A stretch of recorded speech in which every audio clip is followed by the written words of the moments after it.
బస్వా భయంగా ఇంటికి వస్తూ ఉంటాడు. చెంచలమ్మ చూడగానే, రే బస్వా ఎక్కడికి వెళ్ళావు, ఇక్కడ రా అని చెప్పేసి చెంచలమ్మ పిలుస్తూ ఉంటుంది. వస్తున్నాను అమ్మగారు, ఎక్కడికి వెళ్ళావురా అని చెప్పగానే బస్వా కంగారు పడుతూ, పక్కూరు తిరణాలకు వెళ్ళానమ్మా అని చెప్పగానే, ఏంటి తిరణాలకు వెళ్ళావా, అవునా అమ్మగారు అక్కడికి వెళ్ళాను, మీ అయ్యగారు ఎక్కడ, ఏమనమ్మా నాకు కనపడలేదు అని చెప్పేసి బస్వా అయితే అక్కడి నుంచి తప్పించుకుంటాడు.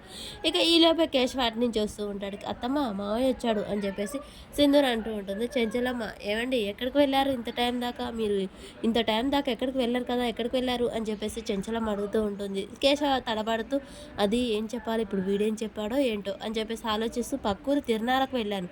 ఏంటి మీరు తిరణాలకు వెళ్ళారా అనగానే, తిరణాలకే వెళ్ళాను అని చెప్పగానే చెంచలమ్మ, అయ్యో నేను చెప్పిందే ఇతను చెప్పాడు అని చెప్పేసి బసవ అనుకుంటూ ఉంటుంది. చెంచలమ్మ ఉండి, తిరునాళ్ళకి వెళ్ళటం ఏంటి, మీరు అసలు ఎక్కడికి వెళ్ళారు కదా, తిరునాళ్ళకి ఎందుకు వెళ్ళారు అని చెప్పేసి చెంచలమ్మ అడుగుతూ ఉంటుంది.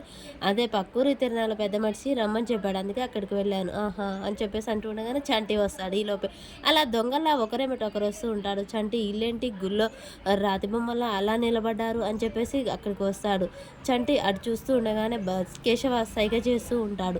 ఇప్పుడు వీళ్ళు ఏం చెప్పారు, నేనేం చెప్పాలి అని చెప్పేసి చంటి ఆలోచిస్తూ ఉంటాడు. చంటి ఎక్కడికి వెళ్ళావురా అని చెప్పేసి అనగానే, నేను పక్కూరు తిరునాళ్ళకి వెళ్ళాను అమ్మగారు అని చెప్పేసి అనగానే, ఏంటి తిరునాళ్ళకి వెళ్ళావా నువ్వు కూడా అంటే, ఇంకెవరు వెళ్ళారు, వీళ్ళు కూడా అక్కడికి వెళ్ళారంట, అవును మీరందరూ అక్కడికి వెళ్ళినప్పుడు ఒకరినొకరు చూసుకోలేదా, కలుసుకోలేదా అని చెప్పేసి అనగానే, అందరు ముగ్గురికి దొంగల్లా తేలుకుంటే దొంగల్లా చప్పుడు చేయకుంటూ ఉంటారు. ఇక ఒకరి ముఖం ఒకరు చూసుకుంటూ ఉంటారు. వెళ్ళాంలే కానీ అక్కడ ఒకరినొకరు కలుసుకోలేదు అమ్మగారు అని బసవ అంటాడు. చంటి అంటాడు, కేశవ. అలా ముగ్గురు అలాగే చెప్తూ ఉంటారు. ఇక చంటి, చంటి నువ్వు నా కళ్ళల్లోకి చూసి నిజమేంటో చెప్పురా, నువ్వు చెప్పేది అబద్ధమని నాకు తెలుస్తుంది, నువ్వేంటో నిజం చెప్పాలి అని చెప్పేసి అనగానే, సరే అమ్మగారు కేశవ సైగ చేస్తూ, వద్దురా వద్దు అని సైగ చేస్తూ ఉంటాడు. చంటి, సరే అమ్మగారు మీ కళ్ళలోకి చూసి నేను అబద్ధం చెప్పలేను, జరిగిన నిజమేంటో తెలుస్తాను. ఈ బసవ ఈ అడ్డబొట్ట అయినా సాయంత్రం దొంగల దాక్కొని వెళ్తూ ఉన్నారు, నాకు డౌట్ వచ్చి వీళ్ళు ఎక్కడికి వెళ్తున్నారు అని చెప్పేసి అనుమానంగా వాళ్ళని ఫాలో అయ్యాను. అప్పుడు తెలిసింది అక్కడ విజయమ్మ భర్త ఇక మన మీసాలు ఆయన మందు కొడుతూ కనిపించారు. ఏంటి మీరు మందు కొడుతున్నారా ఏంటండి అనగానే, చచా లేదమ్మగారు లేదు, సింధూర నోరు మీద చేసుకున్న మామయ్య గారు అంటూ ఉంటుంది.